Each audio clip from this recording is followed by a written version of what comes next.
Olá, graça e paz da parte de Jesus Cristo, nosso Senhor, para ti, para a sua família. Que bom, o nosso Deus nos guardou, Ele nos ama e é por isso que estamos juntos aqui para ouvir sua voz e gostaríamos hoje de partilhar a palavra do Senhor e a palavra que nos inspira, a palavra que nos dá força e esperança, né? E também essa palavra que nos dá vitória sobre as nossas fraquezas, sobre os nossos medos, nossos desafios, a palavra que nos fortalece. Mas para isso acontecer, vamos falar com Deus, convidar o Santo Espírito para nos inspirar em sua palavra. Oremos. Senhor Deus, muito obrigado, porque o Senhor é muito bom. O Senhor nos deu a oportunidade de buscar Tua Palavra e em Tua Palavra buscar sabedoria para sabermos viver e viver com esperança, viver com o poder de vencer nossas fraquezas. Obrigado por Tua revelação. Obrigado porque sabemos que o Senhor nos ouve. Por isso abençoe o meu irmão e a minha irmã que está aí deste lado. A sua vida, Senhor, seja ricamente abençoada com o poder do Espírito Santo nos planos, nos projetos, mas também nos desafios espirituais. Nós te rogamos que nos abençoe segundo a tua vontade, para a honra e glória do seu nome. Amém. Pela graça de Deus, o Senhor colocou em nós o intuito de podermos partilhar hoje um assunto muito, mas muito importante. Sabe-se que os cristãos atualmente têm dificuldades de crer que Jesus é o seu ajudador. Nós temos dificuldades de acreditar na ajuda que o céu providenciou para as nossas fraquezas, para as nossas inclinações, para as nossas tentações, os nossos pecados, os nossos gostos pecaminosos. Mas a Bíblia, ela está repleta de esperança sobre esse aspecto. Jesus não é simplesmente o nosso ajudador nas questões de problemas sociais ou problemas relacionais, mas muito mais do que isso, o Senhor providenciou o poder em Jesus de vencermos as nossas inclinações pecaminosas. E vamos meditar então a palavra. É Romanos 5, verso 19. Olha como é esplêndida a palavra de Deus e rica em esperança. 5,19 diz assim o Senhor. Romanos 5,19. Porque, como pela desobediência de um só homem, muitos foram feitos pecadores, assim pela obediência de um, muitos serão feitos justos. Lembra-se quando você estava agora a descobrir o mundo, quando criança, adolescente também, e fez aquela pergunta, mas se Adão e Eva são os que pecaram, por que nós estamos a viver as consequências do pecado de Adão e Eva? Isso não seria injusto da parte de Deus? Nos cobrar de algo que nós não cometemos, nós não estávamos lá quando eles cometeram esse pecado. Você já se fez essa pergunta? Pois é, aparentemente e a princípio, ela parece ser uma injustiça da parte de Deus, porque nenhum pai dá surra ao filho que não estava presente no momento em que os outros cometeram o erro. Tá, mas ainda assim, poderia ser esse exemplo um pouco fraco. Afinal, nós somos descendências de Adão e Eva. E somos descendência de Adão e Eva, não no momento em que eles viviam no seu auge da pré-eternidade, mas é quando eles pecaram já contra Deus.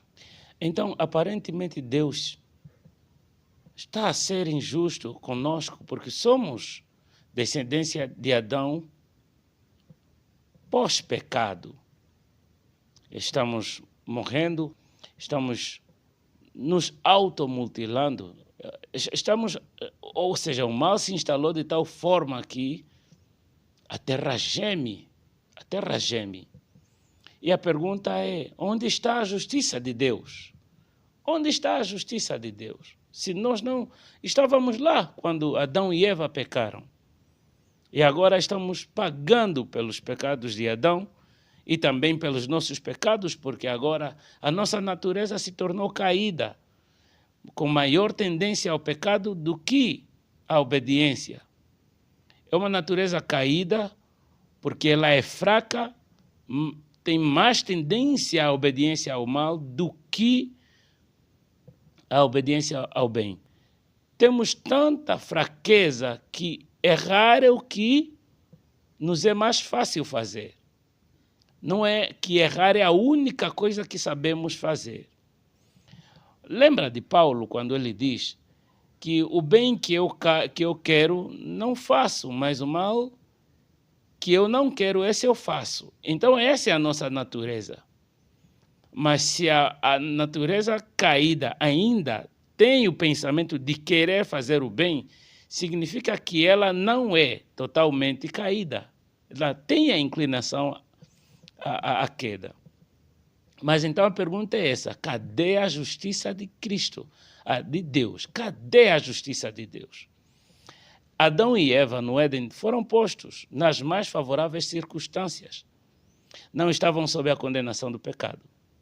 A luz de Deus e dos anjos estavam com eles e à sua volta. O autor de sua existência era o seu professor. Caíram, porém, sob o poder e as tentações do astucioso inimigo. Por 4.000 anos estivera Satanás a operar contra o governo de Deus e dessa prática obtivera força e experiência.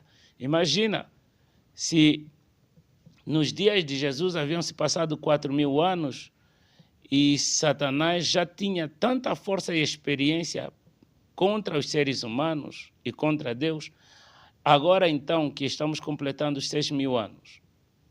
Imagina agora que estamos completando os 6.000 anos. O nosso inimigo se tornou suficientemente superior a nós nesta guerra espiritual contra a obediência ou não à lei de Deus. Mas isso faz dele o Todo-Poderoso contra nós? Não. Os homens caídos não tinham, na altura, as vantagens que teve Adão no Éden. E nós não temos até hoje. Tinham estado a separar-se de Deus por 4.000 anos. Haviam diminuído mais e mais a sabedoria para compreender as tentações de Satanás e o poder para a elas resistir, a ponto de parecer que Satanás reinava triunfante na terra. Então, até Jesus aparecer na terra, essa era a condição humana. Agora veja quais são as bases que fazem com que o homem permaneça totalmente caído. O apetite e paixão, o amor ao mundo e os pecados insolentes eram os grandes ramos do mal dos quais brotava toda a espécie de crime, violência e corrupção. Uau, que narração! O apetite, o desejo, né? E podemos começar com o apetite, o desejo desenfreado da comida, quando não conseguimos controlar nosso apetite no alimento, e o apetite em outras paixões, insatisfeitos com os prazeres do mundo, buscando cada vez mais prazer. Por isso que o homem caído não podia vencer a Satanás com sua força humana, verdade. Não podemos vencer a Satanás por nós mesmos. Então, cadê a justiça de Deus? Veio Cristo das cortes reais do céu para ajudá-los com sua força humana e divina combinadas. Aí aparece então Romanos a dizer que se na injustiça de Adão nós estamos sofrendo as consequências, então na justiça de Cristo nós também podemos usufruir das consequências da justiça de Cristo. Glória a Deus por isso. Essa é a justiça de Deus. ele permite que as consequências do pecado de Adão cheguem até mim. Eu me sinto fraco, impotente, cada vez mais caído. Mas quando reconheço Jesus em mim, recebo de Jesus o poder para vencer as tentações. Glória a Deus por isso. Cristo sabia que Adão no Éden, com suas superiores vantagens, poderia ter resistido às tentações de Satanás, vencendo-o. Sabia também que não era possível ao homem, fora do Éden, separado desde a queda da luz e do amor de Deus, resistir em suas próprias forças às tentações de Satanás. É verdade. A fim, então, de conceder esperança ao homem e salvá-lo da ruína completa, humilhou-se, tomando a natureza do homem para que, com seu poder divino combinado com o humano, pudesse ele alcançar o homem onde se acha. Cristo se tornou homem. Qual homem? Adão antes do pecado ou homem Adão pós-pecado? O que você acha? Deixa aí nos comentários. O que você acha? Cristo se tornou qual homem? O homem a quem ele veio ajudar, que é o homem pós-pecado, ou o homem que não necessitava de ajuda, que é o homem antes do pecado? Ele se tornou nossa justiça porque ele obedeceu à lei do Senhor. Em qual natureza? Antes do pecado ou na natureza pós-pecado? Ele se tornou o nosso exemplo de justiça, para que na justiça dele pudéssemos alcançar a justiça de Deus. Então, a justiça que Jesus alcançou-a nessa natureza com tendência ao pecado ou a natureza de Adão que não tinha tendência ao pecado? Como você acha que Satanás se aceitou a derrota? A derrota foi porque Jesus parecia ser tentado, mas não era tentado? Ou quando Jesus era tentado, era verdadeiramente tentado? Eu creio que ele era verdadeiramente tentado. Eu creio que ele se parecia muito comigo, mas creio que ele se tornou muito mais forte do que eu, porque ele não é somente Deus, é porque ele venceu sendo obediente, desejando obedecer. Hebreus disse que ele é semelhante aos seus irmãos e ele aprendeu a obedecer. Então, eu creio piamente que de Jesus vem poder para mim e para você. E Jesus se tornou justiça do nosso Pai, porque agora as consequências da justiça que Jesus tem, pela fé que eu tenho, eu recebo poder sobre as tentações. Glória a Deus por isso. Existem pecados que eu já deixei, existem outros que eu quero deixar, abandoná-los para sempre, me tornar cada vez mais parecido a Jesus, obediente à lei de Deus. Não que isso venha de mim mesmo, afinal, o homem algum pode obedecer a Deus. Homem algum pode obedecer a Deus. Se não for pelo poder de Jesus, nossa vida pode parecer um emaranhado, mas ao confiarmos no sábio obreiro mestre, ele tirará dali o padrão de vida e caráter que o glorifique.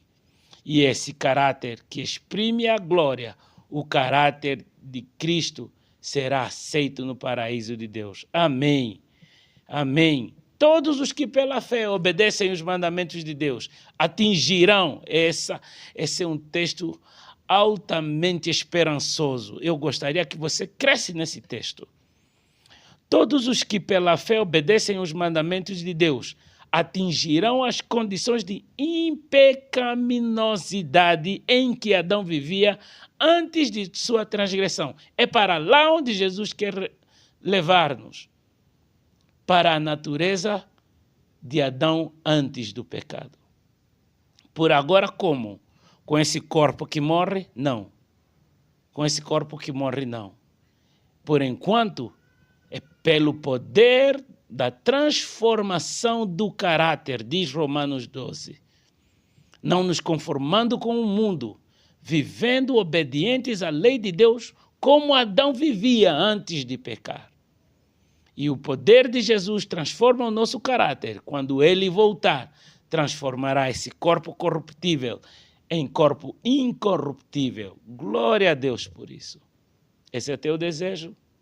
Crer no poder de Deus? Aí está a justiça de Deus. Crer na justiça de Deus? Amém. E se essa é a tua vontade, vamos orar a Deus. Senhor, obrigado por tua justiça. Obrigado por nos dar a esperança de que podes transformar nosso caráter.